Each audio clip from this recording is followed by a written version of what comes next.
Well, good evening. All right, guys, I just heard what you just did, so I know that you can do better than that. Good evening. Good evening. Yeah, that's right. That's really good. First of all, I'd like to welcome you to Starkville and say that we are so glad that you're here tonight. It means a great deal to us that Mississippi State is the host site for Boys State, and that means that this group of leaders who are going to be leading our state one day are going to get to spend at least a little bit of time in Starkville. And we hope you spend a lot more time here at some point. Tonight we're going to talk about leadership. You're going to talk a lot about leadership this week. But specifically tonight, we're going to talk about 3 V's and 3 C's of leadership. Y'all remember that. 3 V's and 3 C's of leadership. But before we get there, I want to talk a little bit about what leadership is. Who's got an idea of what leadership is? Can somebody give me your definition of a leader? There's no wrong answer here. Yeah. I think leadership is even whenever it seems like it's hopeless, that the odds are at your back, you can just strive forward, you can get it done no matter what the outcome you think might be. You always look towards the positive ones, and you don't ever turn back. Yeah, absolutely. Yeah, give him a hand. That was great.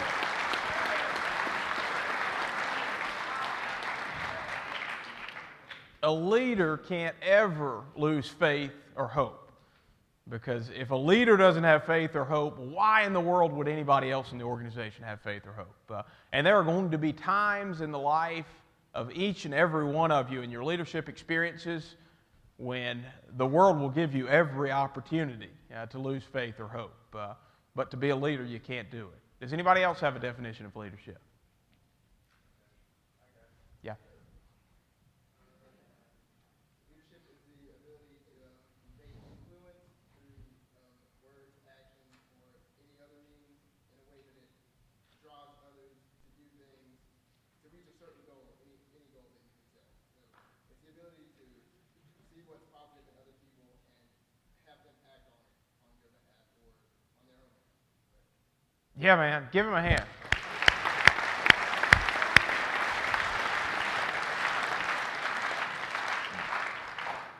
You just stole the whole second half of my speech from me. Yeah, a leader has to be able to influence. It's part of the fundamentals that make somebody a leader. Give me one more. Somebody was about to give me one back here. Yeah.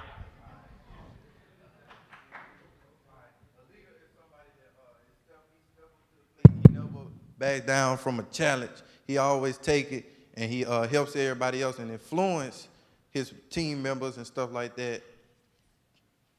Yeah, he listens to his other team members too. And then he still influences them. Yeah, give him a hand.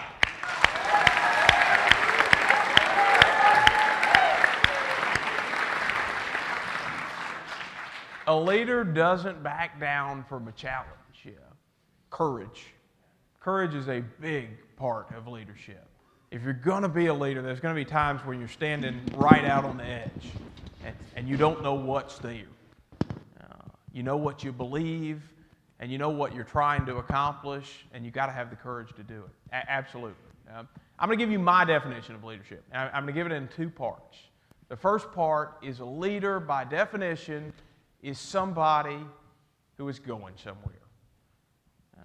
I think in order to be a leader, you have to take a direction. Now, that's a debatable point. Some would say there can be great managers who get an organization at maximum efficiency, and while those people certainly use leadership qualities, I would argue if you are not taking an organization in a direction, you may be managing, but it's not leadership. So one of the fundamental aspects of leadership is a leader is going somewhere. All right, so how do we decide where to go? That's where our 3 V's come in. First and foremost, as a leader, I believe that your direction is determined by your values. Now, not all leaders are driven by their values. I think most people start out being driven by their values. I I think it's very rare for somebody in a position of leadership to never start with a values position. But in the leadership process, it's hard. Sometimes over time, people do get addicted to being a leader, having people recognize them, being in a position of leadership. And a danger of leadership is you can lose a values position. But I believe fundamentally for leadership to be a fulfilling exercise, it has to be based on who you are. Now, each and every one of you in here has values that are just a little bit different from everybody else in here. You're all unique. It's part of what makes us who we are. But a leader, the most effective leader, the type of leader that we all want to follow, is somebody that starts with his values. So where do we go from values? Well, values have to become vision. So the first thing that I would call on you to ask yourself is, how do you want to change the world? What are your values, and how do you want to change the world? And that should lead you to a vision. Now, how do you translate a value into vision? Well, here's a good way to do it. All of you probably in some capacity want to change Mississippi someday, right? Is that a fair statement? All right, nobody said no. Well, so if I were to ask you to complete this sentence, what would you say? I'll be happy in 20 years if Mississippi is. Can somebody complete that sentence? Let's go here.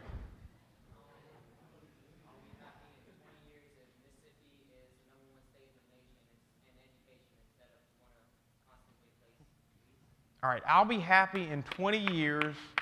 Yeah, you can clap for that.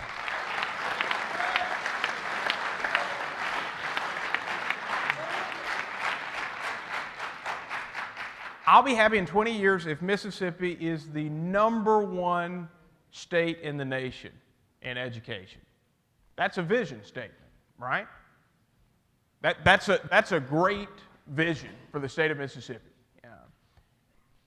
Vision alone is not leadership. It is a start. And if we're going to take a direction, there has to be some idea of where we're going. So we've got a vision. Now our final V is validation through setting of goals and objectives. Now, to really be a goal, I believe that a goal has to be specific, measurable, and achievable. Y'all probably heard that before. Specific, measurable, and achievable. That means getting from vision to goal. We're actually taking our vision and we're turning it into some type of a plan for action. A vision is a platitude. It's a great place to start, and it gives us an idea of what the end looks like. But a vision usually is not action-oriented. Goals get us to action. So who can give me a goal that is specific, measurable, and achievable? Yeah. Us standing up and working out together, helping each other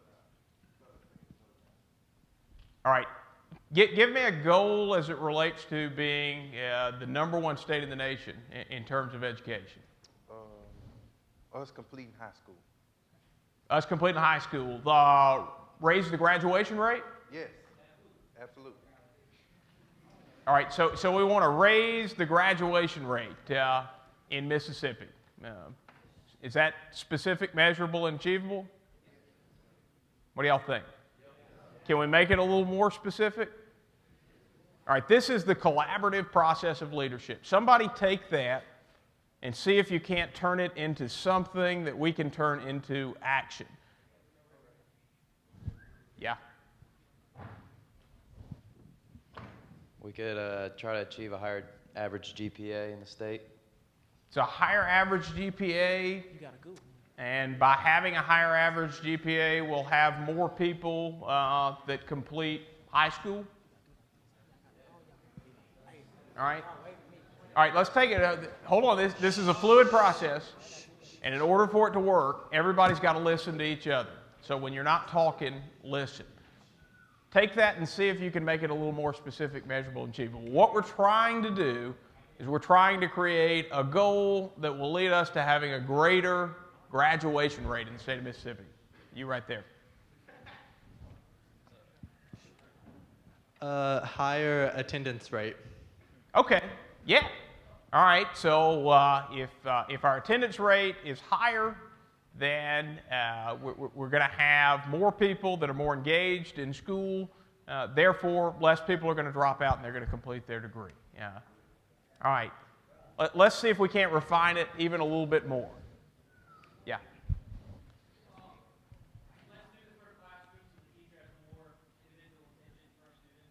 Yeah. Okay. All right. So we've got a couple of sub goals. All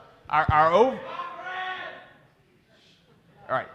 So our overarching goal is we're going to be the #1 education state in the United States, or our vision is we're going to be the #1 education state in the United States of America. Our overarching goal is we're going to get there by increasing the graduation rate.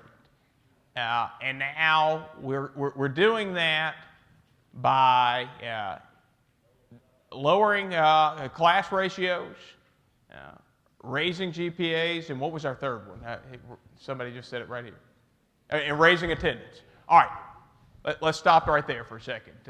Is that specific, measurable, and achievable? Yeah. Yeah, now we've taken a vision, which is a platitude.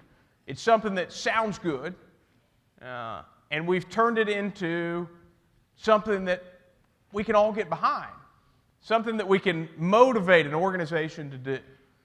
So that's an example of values becoming vision and being validated by goals and objectives. Now, I believe that's the best way to set direction for an organization as a leader, because it's rooted in your core values. If that is what you believe and that's how you got there, that's the most effective tool you'll ever need as a leader. That's where passion is going to pour out of you that is going to be contagious to your organization. There is nothing more powerful to an organization than knowing its leader truly believes in what the organization is trying to achieve. All right, so we've established that a leader is somebody that is going somewhere. Does that make a leader on its own? Now, what else is necessary to call somebody a leader? Oh, one at a time. Somebody raise their hand. I believe a leader is someone that someone can look up to and ask them for guidance. Yeah. For guidance, if they need help, they not only know where they're going, but they can help you get where they're going. Yeah, that's what I'm looking for. They can help you get where you're going. A leader is not a leader merely by having a direction. In order to be a leader has to have one or more followers. Organizations can be large or small, but what do we call a leader who has no followers? He's just a guy taking a walk. He hasn't met the fundamental test of leadership. So to be a leader, there can be good leaders and bad leaders. Some of the world's greatest people are leaders, and some of the world's worst people are leaders. But all of those people can be defined by saying that they were going somewhere and they had one or more people who were following them. All right, so we've established how we set a direction. How do you get somebody to follow you? Now, this is the hard part. The direction part, you should be able to sit down and think about for a second. Start by thinking about who you are, and you can go through an exercise very similar to what we just did to get to a direction. How in the world do you get somebody to follow you? Yeah. Yeah, Yeah, but everybody's not going to think you're going in the right direction. Yeah, find people with common interests. Absolutely. If you have the ability to select your team, you want people who can buy into the purpose that you're setting for your organization.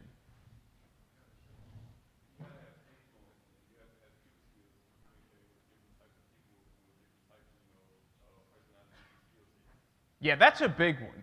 And that's a good point to drive home for you guys, because there are certain natural talents that everybody has that will show themselves in leadership. But you guys are here because you're the very best and brightest from your hometown. And you're here because you've got people skills. And the people around you have naturally identified you as a leader.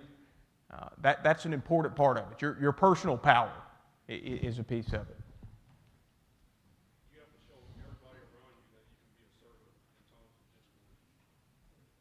You have to show everybody around you that you can be assertive in times of discord. You can't just sit back and watch.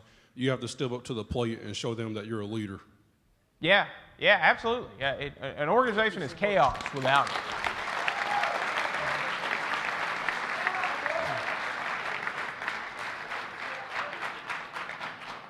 All right, I'm going to give you 3 C's for how you get people to follow. These are not exhaustive, but I think they pretty well run the gamut as to how you take your direction and make that one that an organization is following. The first C I'm going to give you is the most direct way to get people to follow you, but I'm going to caution you. I also think over the long haul, it's the most ineffective way to lead. And if you lead using my first C on a regular basis, your organization will eventually crumble. If not sooner, it will later. And that is coercive leadership. Coercion is getting people to follow you by threat, intimidation, force. Getting somebody to do something they don't want to do otherwise, because maybe it's not their value. Maybe they don't like the way you're going about it. Maybe they don't like where you've ended up as an organization, but forcing somebody against their will to be there. Now that is a very, very direct. It's a very efficient way to lead an organization. If you can coerce an organization to be bent to your will, you are assured you will get 100% of what you want. I would argue that there's almost no good time to lead an organization by coercion. Because what happens when you lead an organization by coercion? Does anybody like to be coerced? Yeah. Eventually they will. Absolutely. Yeah.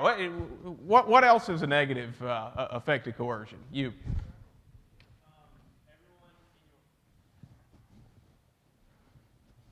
Everyone in your organization will eventually lose respect for you because you run so roughly. People don't like that. Yeah, absolutely. You'll lose respect instantly if you coerce the members of your organization. And why? Because nobody likes to be coerced. That doesn't validate anybody. That doesn't make somebody feel as though their values are being affirmed and they're being fulfilled as a human being. It's a degrading experience. And it has all sorts of pervasive effects on an organization. If your organization doesn't leave you immediately, it's probably because they have no choice, and it creates a culture of fear in your organization that will make members of your team less effective. Now, I said almost always. Coercive leadership is not the most effective means of leadership. I will leave open the possibility that there may be one or two moments in your entire life where there is an opportunity to do something that you so wholeheartedly believe in, and the moment is so fleeting, and you have to use coercion to get over the top.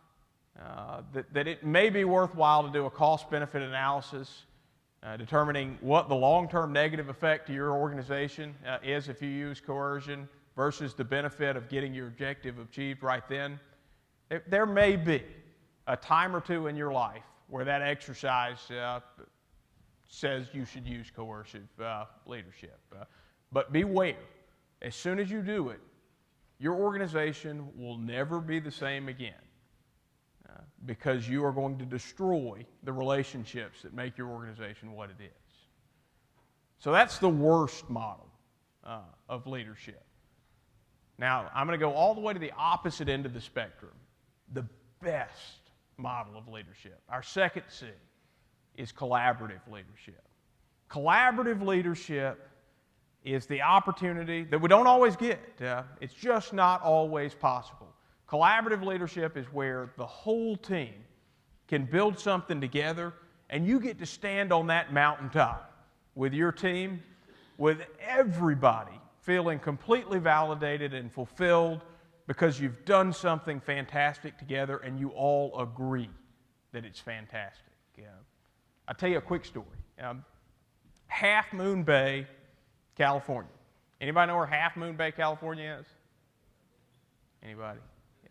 Until I read this story, I didn't know where Half Moon Bay, California was either. Apparently, in Half Moon Bay, California, growing pumpkins is a big deal. Every year in Half Moon Bay, California, one of the biggest community events is they have a pumpkin growing competition. And all of the people in the town bring their prized pumpkin to the town square. Everybody's very proud of their pumpkin, but there can only be one pumpkin that is judged the biggest and the best pumpkin in Half Moon Bay, California. And as you are aware, because some of your towns have quirky festivals like this as well, that is a big honor for the person that has the biggest prize pumpkin. Well, one year in Half Moon Bay, California, the guy that won the pumpkin growing competition proceeded to hand out seeds to everybody else that showed up from his prize pumpkin. Why would he hand out seeds from his prize pumpkin? Anybody know? All right, you've answered a bunch. Is there anybody else? Yeah. For competition?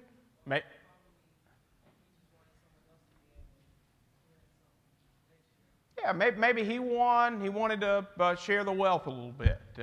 Or maybe he wanted to prove that he was just so good at growing pumpkins he could give his seeds away, and he would still beat everybody. Yeah.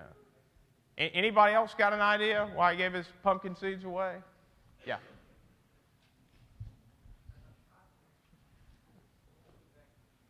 Thank you. I know what really happened.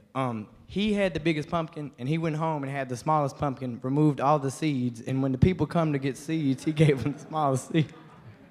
All right, so he was just tricking everybody. Yeah, he was trying to run the okey doke on them so that they would grow from his small pumpkin. There's a thought. Let me hear one more. Somebody I hadn't heard from yet. Yeah.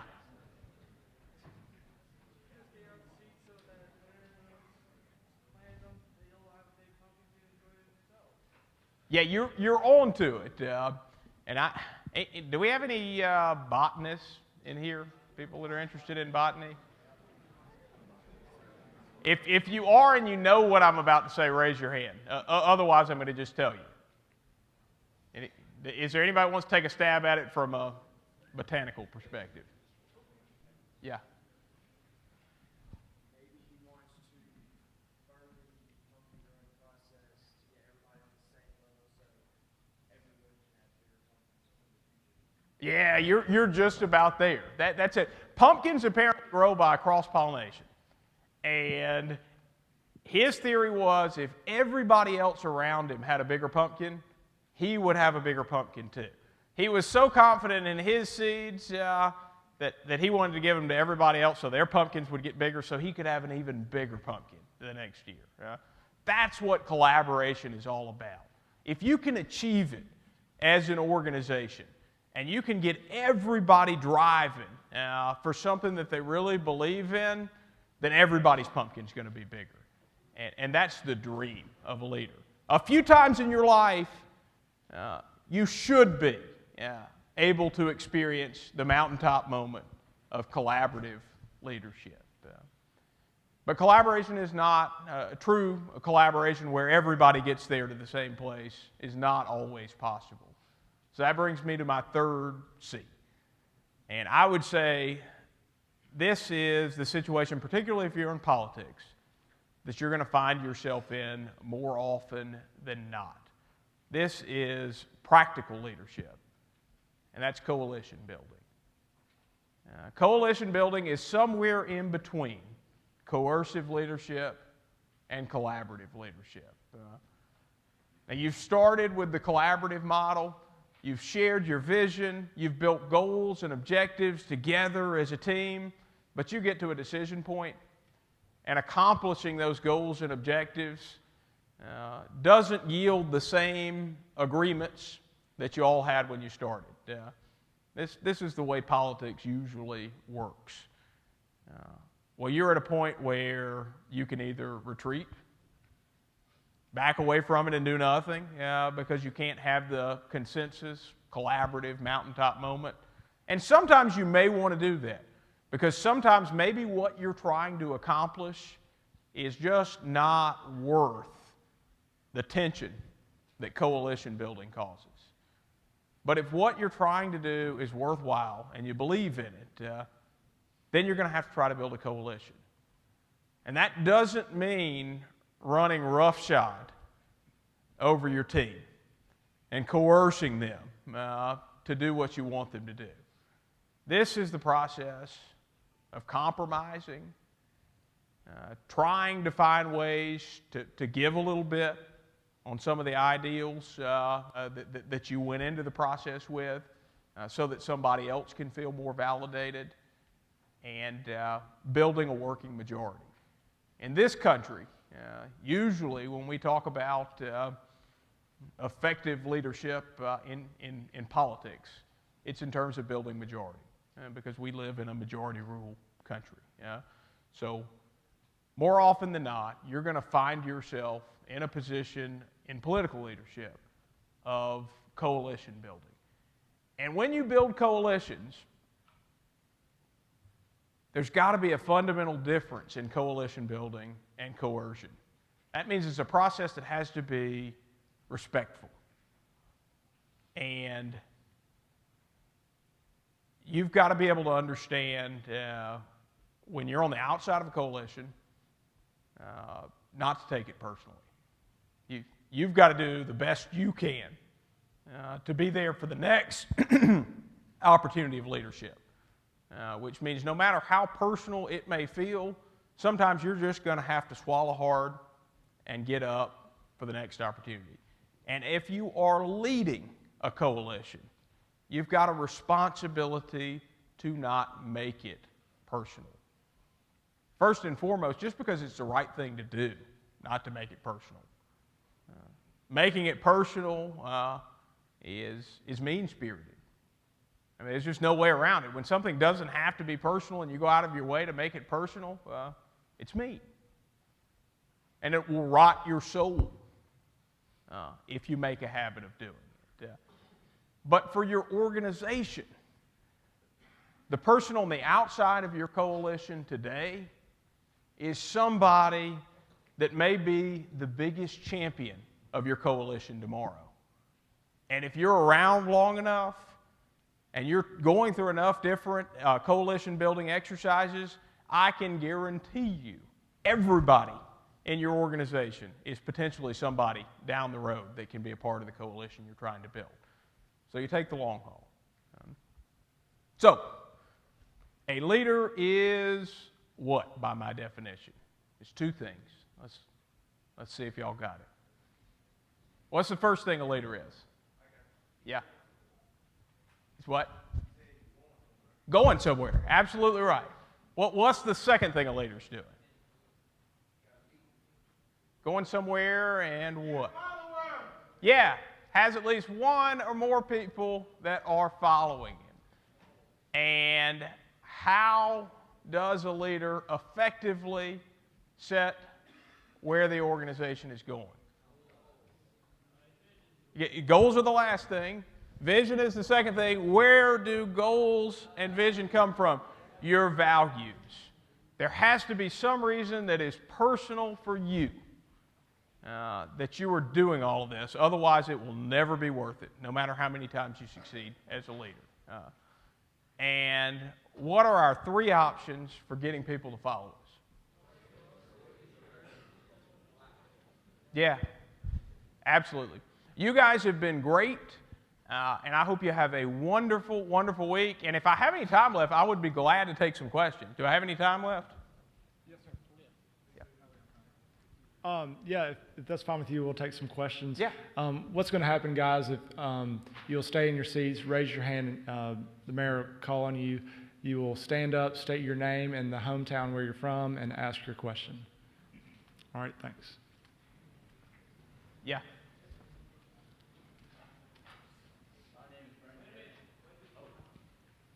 My name is Brandon Herron, and I'm from Biloxi, Mississippi. And I would like to know if you've done Boy State when you were our age.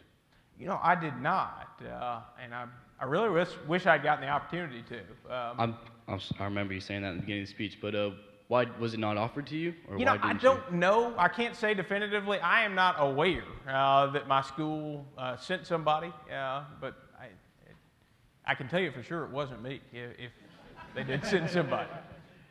Yeah.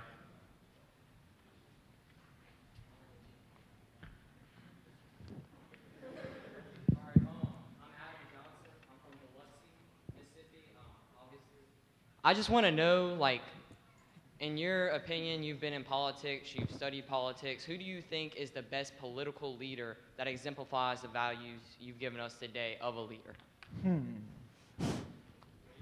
You know, my favorite, well, I'll give you a state one and a national one. My favorite state political leader is William Winter.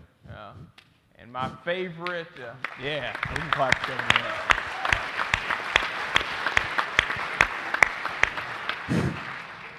You know, the thing I really like about Governor Winter is, of course, he had a long career in Mississippi politics, and he lost just about as many elections as he won. But if you follow Governor Winter's career, he never backed away from standing for what he believed in. And he lost elections sometimes because of it. But ultimately, I think he's remembered as one of our state's finest leaders because he never lost sight of who he was and because he did carry that passion that came from his own values. My favorite U.S. president is Franklin Roosevelt.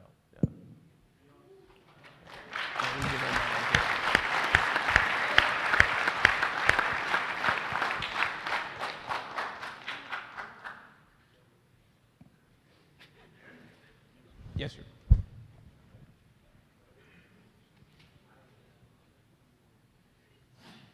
Hi, my name is Dustin. I rep in Union from Neshoba, my boy Cole over there.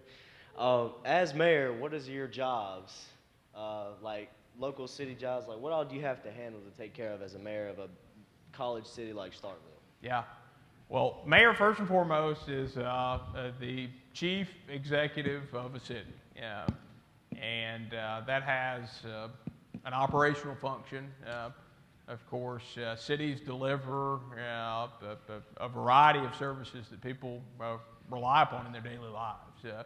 Cities provide public safety, police, and fire, provide utilities like water and electric in our case, infrastructure such as your street network in a community. And then there's also the organizational vision center, a CEO role that a mayor plays. And particularly that usually gets into economic development opportunities for a city. What opportunities do you want to pursue to grow and to make the city a more prosperous, better place for the citizens? The way down? Yeah, I'm not going to comment on that one. That's I guess, a state issue. I wouldn't want it in my backyard, but yeah.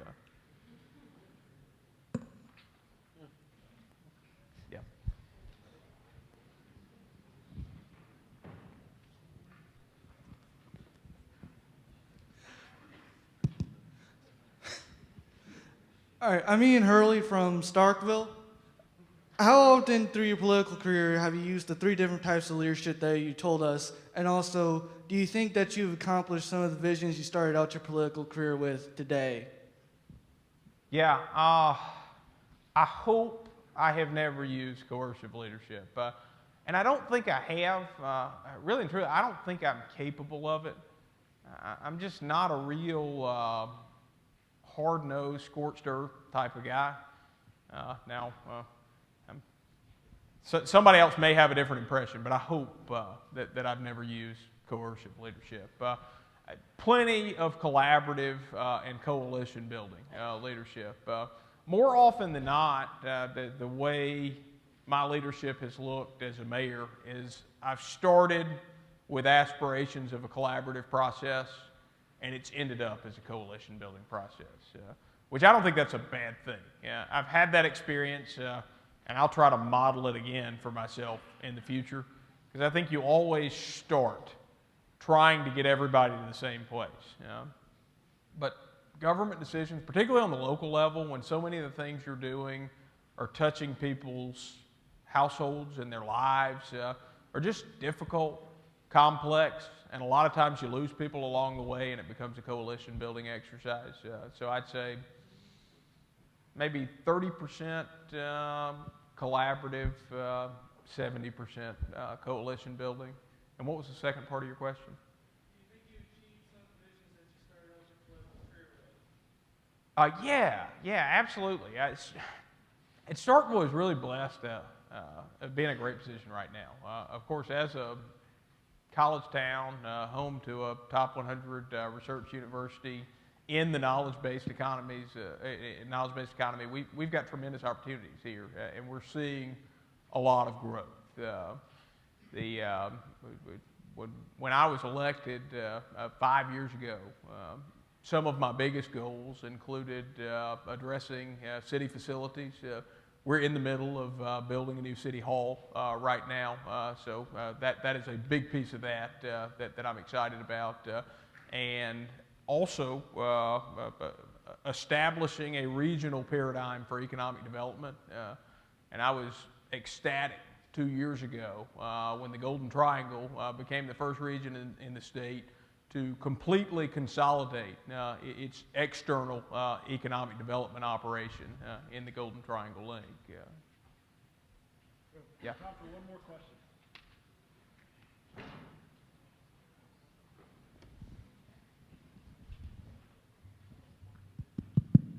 I'm Nick Beavis from Diamond Head, Mississippi, and I was just curious. Throughout your life, you must have had like someone that influenced you to be who you wanted to be today. Like, who do you think, like in your childhood, it was defined as a leader? How you told us today? Yeah, I'd say my dad on that one. Actually, my dad just retired from the university. He was the longtime director of the John C. Stennis Institute of Government here at Mississippi State. And they do predominantly local government outreach throughout the state of Mississippi. My dad is, he is my hero for who he is as a human being, the moral fiber that I know he has. And I think I picked up a lot of the passion he has for the importance of local government in our state as a child. Because I looked up to him so much and I wanted to be just like him. And I think that's a big reason that I'm serving in local government now. Thanks, guys.